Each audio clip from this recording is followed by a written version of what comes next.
Легендата гласи, че Странджа е била красива млада жена от знатен род, която никой не посмял да поиска за жена. Тогава тя напуснала семейството си и с близки хора се заселила далеч от родния си дом. Не след дълго около нея започнали да се събират голям брой хора, които тя покровителствала и закриляла.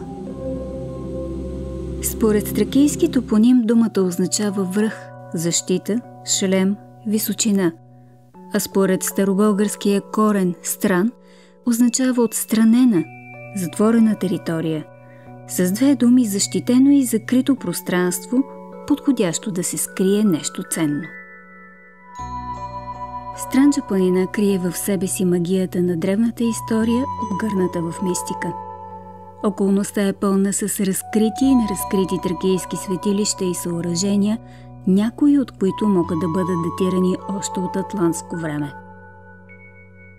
В Странджа са откривани кости на гиганти, а това е доказателство, че тук, най-вероятно в древността са приютили по-голямата част от оцелелите след катаклизма атланти, които разпространили културата си сред местното тракийско население. Има доклади за много подземни тунели, правени от атланти и траки. В Странджа е гробницата на мистичната богиня Бастет, жена с глава на котка.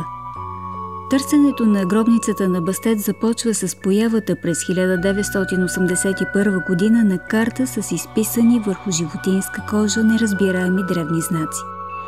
Според местни хора, в отвора на скалата на определени дати се появява силуетът на Бастет.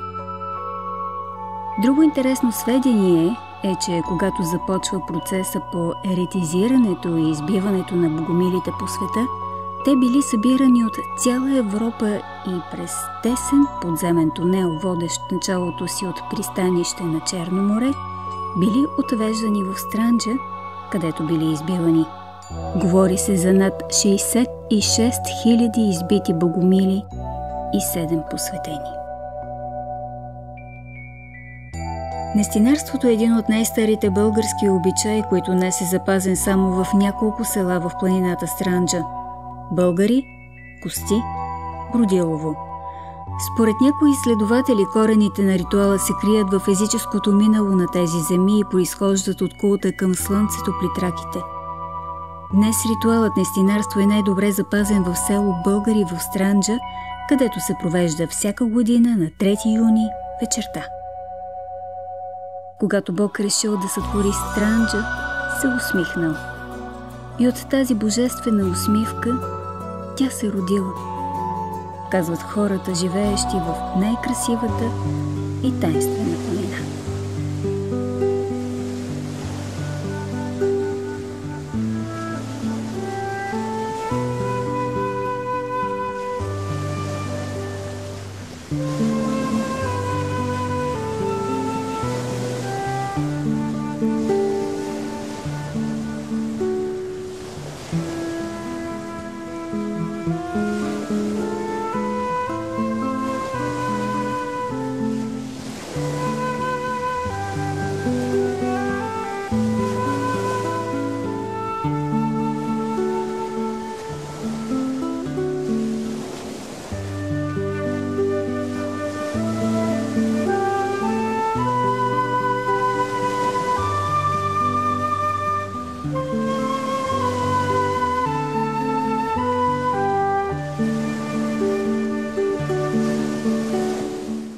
Фолклорната академия с Бинка Добрева е нещо, което започнахме миналата година. Сега то вече се разгърна.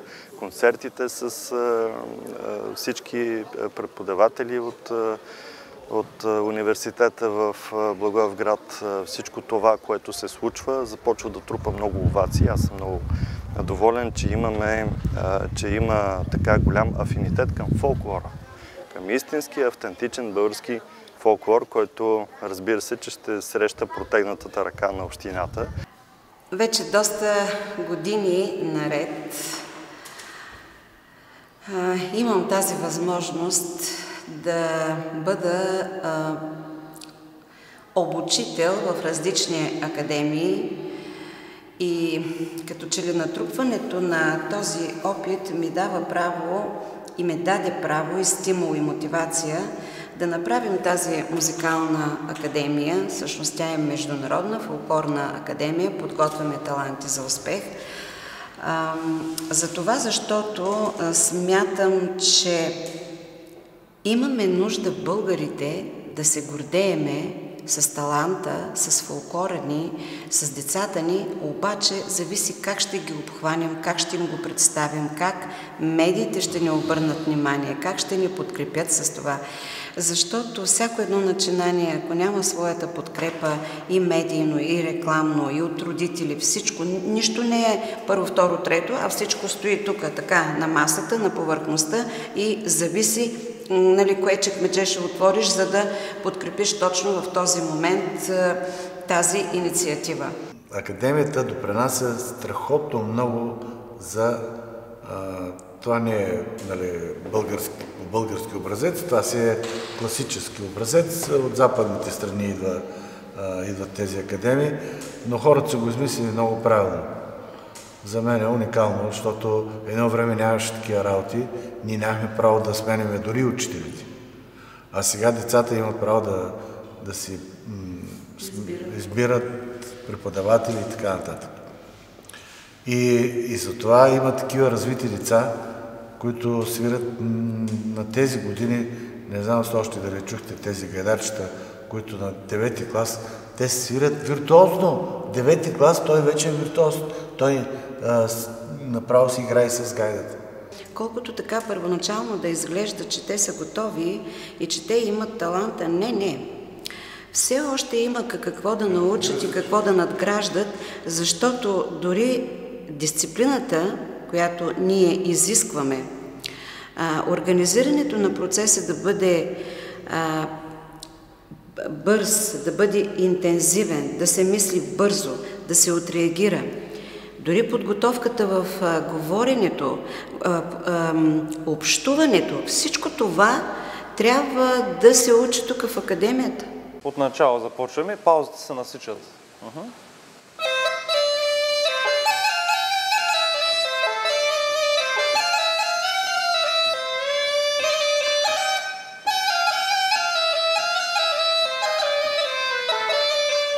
Така, да, това ще го повторя.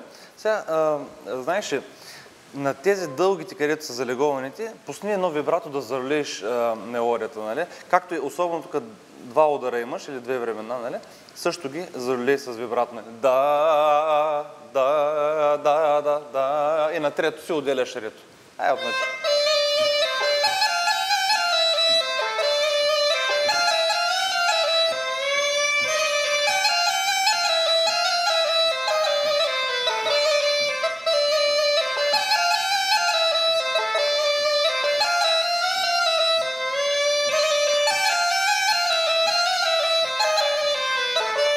Да, тук е това на дете 2 удара.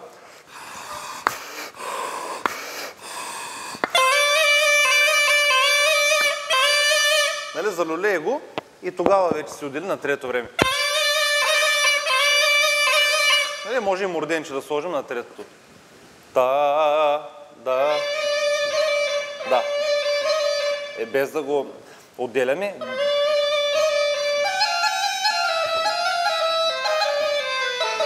Да.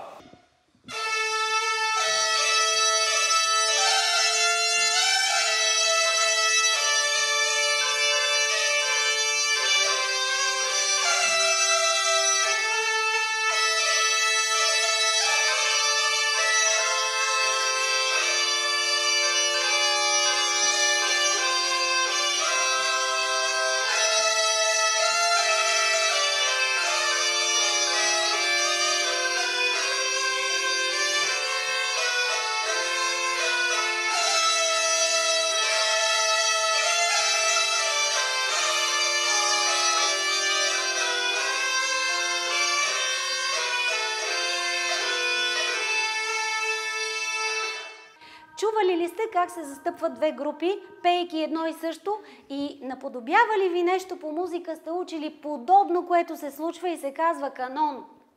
Чували ли сте за такъв термин? Да, подобното на това в българския фолклор се нарича антифонно пеене. Тези два гласа пеят едно и също. Никога не се догонват. Никога. Но пък клъстерно се получават едни прекрасни звуци, съчетани от които са само удоволствие за слушателя. Така че дайте да опитаме сега. Едните започват, ще покажа на другите кога започват те и наслагването да се случи. Без да се бъркате, опитайте да не объркаме нещата. Всеки си пее неговия глас от начало до край, но вие по-късно ще ви подам да влезете. Айде! Два са млади, залюбиле, Дамяно, Йобаба, Дамяно ги забава, клами пръчка лозьоба. Два са млади залюбиле, Дамяно, Йобаба, Дамяно ги забава, клами пръчка лозьоба. Четливичко трябва да е. Много четливо. Става замазано при вас малко. Данчо, раз, два, раз и...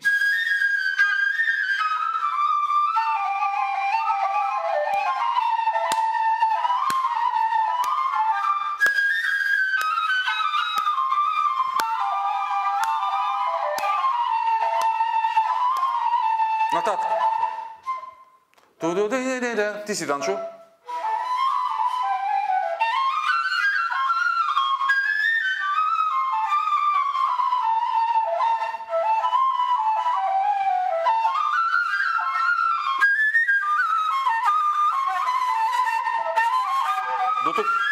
До тук. Аз съм Дафинка Дамянова, родена съм в Котел. Пея в световно известният хор Мистерия на българските гласове и от 15 години съм преподавател в Националното училище по изкуства Добри Христов по народно пеене. Нося фолклора на моя роден край Котел и се старая да предам моите умения и знания и любовта, която нося в сърцето си към моите ученици, да обичат българския фолклор и никога да не забравят своите корени.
Процесът не е само обучителен, процесът е възпитателен, процесът е дори имитиращ, да имитираш по-големите, да имитираш по-добрите, да се учиш от тях.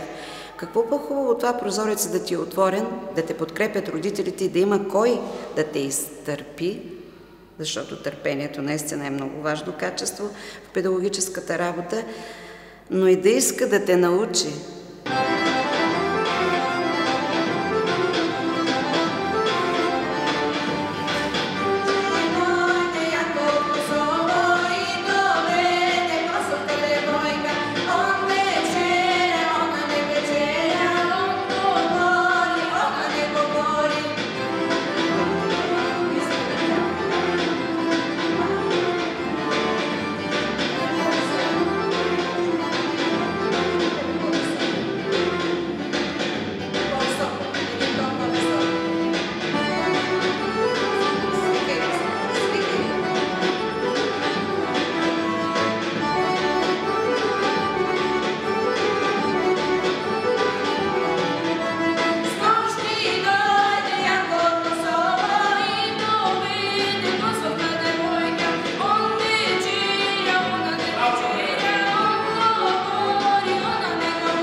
да чуят. Особено началото.